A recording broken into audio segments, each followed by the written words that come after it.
और विवाह के बाद भगवान शंकर और पार्वती हिमालय में रहते हैं, निवास करते हैं। और उसके बाद भगवान एक ऐसा दृश्य दिखाई पड़ा कि कैलाश पर्वत पर बट वृक्ष है। अब आज तो कैलाश पर्वत पर कोई घूमने जाए तो बट वृक्ष नहीं दिखाई दे। आश्चर्य लोग करते हैं, पुराणों में ऐसे वर्णन किया गया। और आप तो ध्यान से पढ़ेंगे तो आपको जैसे ये तो रामकथा जहाँ भी हुई वहाँ बट वृक्ष अवस्थित। हिमालय में आप कहेंगे नहीं है, लेकिन रामायण में लिखा हुआ है कैलाश पर्वत पर बट वृक्ष। कालभूषण जी ने कथा सुनाई गरुड़ जी को या पक्षियों को, तो सुमेरु पर्वत को सुनाई। सुमेरु पर्वत सोने का पर्वत है, तो सोने के पर्वत पर बड़ा वृक्ष कहाँ उत्पन्न हो जाए, और वहां तो एक एक नहीं 4-4 वृक्ष। और उसके साथ साथ याज्ञवल्क्य ने भगवान को जब कथा सुनाई तो कथा सुनाई उन्होंने 20-40 से आई जो आपको अक्षय वट गई। और उसका अर्थ ये है कि अक्षय वट की छाया में बैठ करके ही कथा नहीं जा सकती है और कथा सही अर्थों में सुनी जा सकती है। आप कह सकते हैं कि तत्व गीता बोल में सुनना करता है, छत के नीचे बैठे हुए हैं, आप शरीर से बैठे रहिए, पर बुद्धि से मन से तो आप वट के नीचे बैठे हैं। और वट का अर्थ रामायण में बताया गया, वट विश्वास अटल निष्ठा। वट माने विश्वास। इसका अर्थ है कि कहने वाले व्यर्थ की बात पर कोई बात दोहरा दिया, स्वयं उसको अनुभव नहीं है, उसको विश्वास नहीं है, उसके कहने क्या महत्व है, और सुनने वाले ने विश्वास नहीं होकर के सुना तो उसके जीवन में उसका कोई लाभ नहीं हो सकता है। इसलिए गोस्वामी जी ने चित्र प्रस्तुत किया। एक ऐसा क्षण आया, जाने कितने वर्षों के बाद सती से पार्वती बनी, और पार्वती बनने के बाद भी वह अवसर कब आया, भगवान शंकर एक बट वृक्ष की छाया में थे। उस समय शंकर जी के साथ पार्वती जी ने नहीं थी, और शंकर जी का कोई वर्ण भी नहीं। इतना विलक्षण अवसर था, भगवान शंकर गए और बट वृक्ष की छाया में अपने लिए उन्होंने बागंबर बिछा निज कर डास नागरिक सुंदर बात। वक्ता की प्रशिक्षण क्या है, शंकर जी ने अपना आसन स्वयं बिछाया। तो वक्ता को बैठने के लिए आसन की कितनी व्यवस्था करनी पड़ती, जितना प्रबंध करना पड़ता है, पर शंकर जी ने अपना दाखंबर स्वयं बिछा दिया। और इसका अर्थ ये है कि उनके अंतःकरण में अगर कोई सेवा करे तो भी और न भी करे तो स्वयं जितने अपने आनंद में स्थित रहे, अपने ही हाथ से उन्होंने दागंबर बिछाया और बैठे सारे समकृपाला भगवान शंकर शांत भाव से बैठे सामने बैठे। और पार्वती जी ने अवसर देखा, और पार्वती जी ने अवसर देखा, बोले पार्वती भला अवसर जाए। देखिए वक्ता भी चाहता है खूब भीड़ हो, श्रोता भी भीड़ देख के प्रभावित होते। पर पहली जो कथा हुई उसमें तो वक्ता महोदय अकेले बैठे हुए। एक वक्ता ने तो दूसरे ही कहा, मैंने पूछा गीता बोल में कथा कहने में तुम्हें कैसे पूछा, बोले तो क्या नदी और सनातन कथा सुनाओ क्या। वहाँ जब कोई श्रोता ही तो दिखाई दे तो ठीक है, बताइए तो दूसरा है श्रोता हो। वह शंकर जी बड़े अद्भुत है, तो वहाँ तो कोई श्रोता ही नहीं था, और भगवान शंकर अपने आप में ही आनंद में बैठे। और पार्वती जी ने अवसर देखा तो पार्वती है अवसर था, बड़ा सुंदर अवसर। और गई सब माँ को शंकर जी के पास पार्वती जी नहीं, भगवान शंकर ने बड़ा आदर किया, और आदर करने के बाद ज्ञान किया, अति आदर किया, वाम भाग है आसन है, वाम भाग में उन्होंने आसन बिछा दिया और पार्वती जी से कहा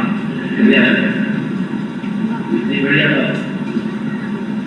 बाएं भाग में बैठा के स्थान का सामने नहीं बैठा, छोटा चाहता है बक्ता के सामने रहे, बक्ता में छोटा को सामने देखे तो छोटा होता है, बल्कि इस बात को लेकर कई छोटा हो जाते हैं।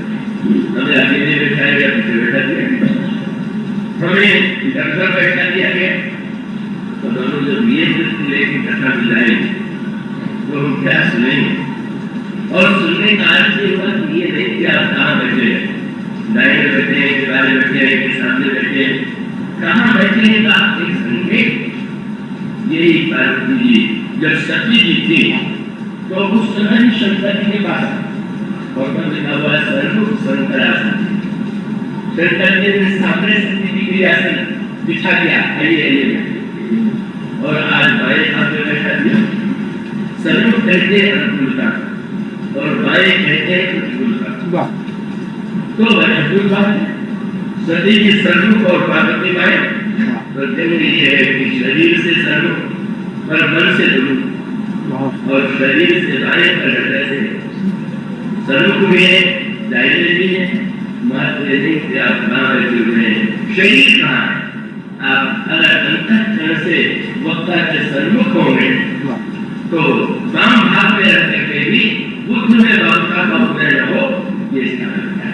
और परसों कृष्णार्थ प्रणाम किया और प्रणाम करने के बाद उन्होंने वहीं से कान पे किया भूमिका और महाराज पहले भी मेरे जीवन में बड़ा संशय उत्पन्न हुआ और उसके कारण मैंने इतना कष्ट हुआ।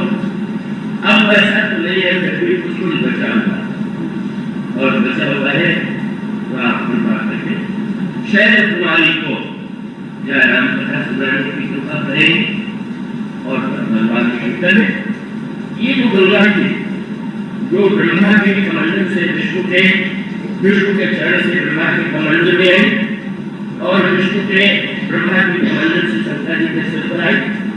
और आपने ध्यान दिया गंगा के 3 नेत्र होते हैं, चरण और चरण के साथ साथ का उनका दूसरा स्थान है कमंडल और जो हाथ में रहने वाला कमंडल और तीसरा स्थान है भगवान शंकर का मस्तक। हृदय, मस्तिष्क और चरण इन तीनों से गंगा जुड़ी है। गंगा का जो रहस्य है वो ये है चरण और हृदय और मस्तिष्क और इन तीनों की जो आवश्यकता है हमारे आपके जीवन। चरण, हृदय और मस्तिष्क इन खास बताने काल की रचना किया।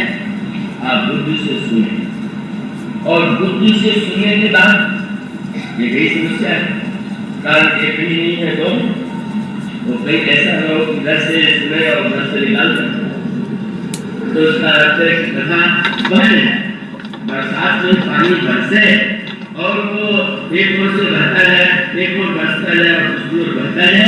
इस तरह से कथा जो है मस्तिष्क से हृदय में आए और हृदय में भी आने से क्या हो चरण माने ये जो क्रिया है आपकी, आप जिधर जा रहे परीक्षा तो आपकी हुआ है। महत्व जो है हृदय का और मस्तिष्क को, हृदय मस्तिष्क तो सबसे ऊपर है। हृदय का तो क्या है पर्याय रहती है, चरण का महत्व साधारण नहीं। और इसीलिए आपने देखा जब चुनाव होता है तो ये नहीं कहा जाता, मेरे को एक बार बैठे बैठे ये प्रश्न आया कि ये जितने चुनाव होते हैं अभी का राष्ट्रपति का तो समाचार पत्रों में भी निकलता है कि राष्ट्रपति पद का चुनाव, प्रधानमंत्री का पद, मंत्री का पद। मुझे लगा कि अगर तो सबसे ऊंची वस्तु है तो पहले नहीं राष्ट्रपति से का चुनाव, प्रधानमंत्री से का चुनाव, ये पद क्यों जोड़ दिया? तो याद रखिए इसका अर्थ है महत्व तो पद का इसीलिए कि सिर और हृदय उसको जो भी हो उसको लेकर के चलने वाला तो नहीं है। और इसलिए वाले पद का कार्य क्या है? पद का कार्य है शरीर में आपका जो पद है वो बोझ होगा।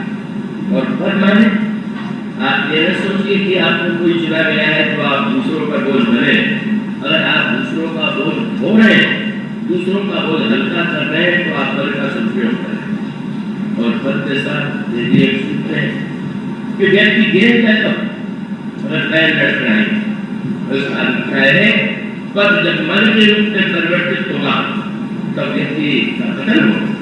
गंगा जब तीनों से जुड़ी हुई है तो उसका अभिप्राय भी है गंगा निष्करण का, अगर गंगा निष्करण करना है तो हमें बुद्धि को शुद्ध बनाना है, हृदय को रसयुक्त बनाना है और हमारी परीक्षा तो तब होगी कि हम वस्तुतः राम की कथा गंगा है तो गंगा में स्नान करने के बाद हम इधर जा रहे हैं, कथा सुनने के बाद हमारे चरण किस दिशा में जा रहे हैं, सबसे बड़ा मार्ग इसका। मानो किसी की गंगा ने तीनों से जुड़ी और ये जो तीनों से जुड़ी हुई गंगा है ये गंगा कथा के रूप में यहाँ पर स्वामी ने कहा पार्वती जी भगवान शंकर से निवेदन करती है और वह गंगा जो पहले प्रकट हो चुकी थी वो सिर से निकलने वाली गंगा थी और आज भगवान शंकर ने जो कथा आज तक कभी किसी को नहीं सुनाई, जो रचना होने के बाद भी शंकर जी के हृदय में जाने कितने युगों तक रहे, आज जब पार्वती जी ने पूछा तो बड़े प्रसन्न और उन्होंने कहा पार्वती आज मुझे लगा आज तुमने जो कथा पूछी है वो कथा केवल तुम्हारे कल्याण के लिए नहीं, पूछे रघुपति कथा प्रसंगा सकल लोक जन पावन।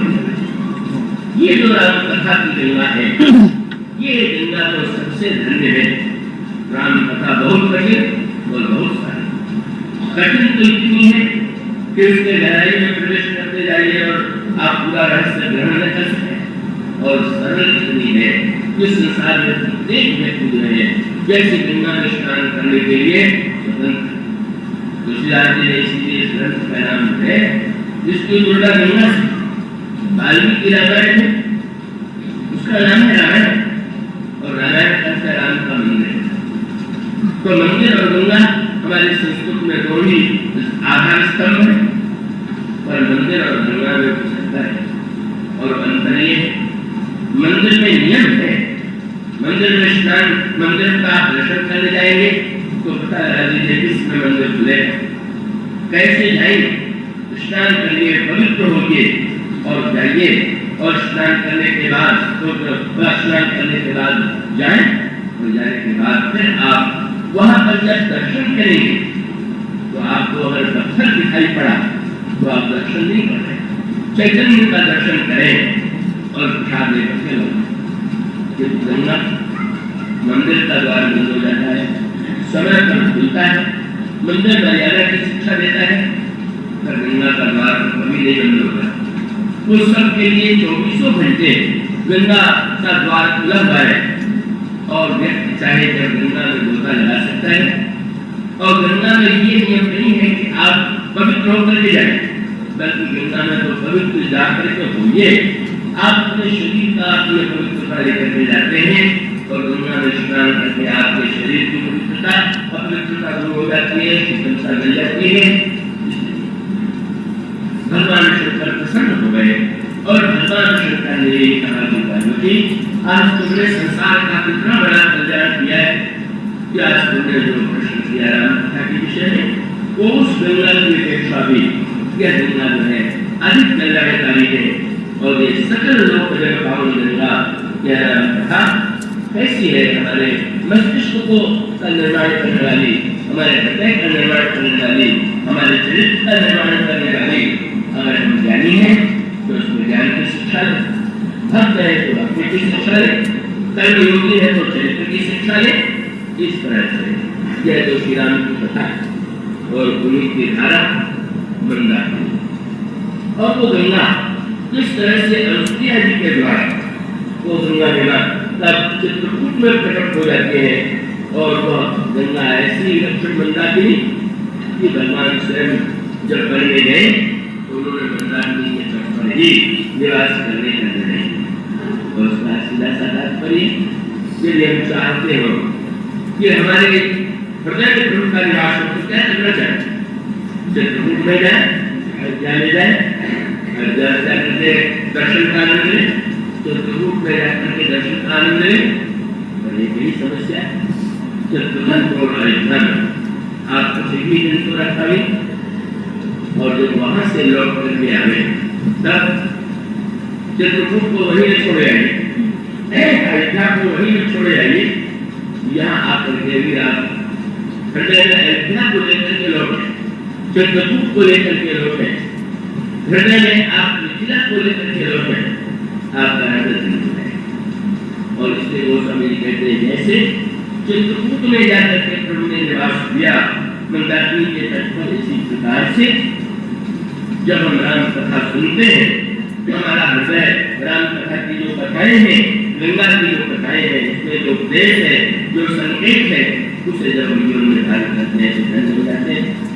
इस तरह से ये तो मंदाकिनी के रूप में राम कथा है, उसमें हमें क्या प्रेरणा मिलती, भगवान ने अवतार लेकर के जो उनके जीवन में घटनाएं घटित हुई, उनमें क्या रहस्य है, क्या ज्ञान, भक्ति और कर्म का सूत्र है, इसकी चर्चा करते हैं।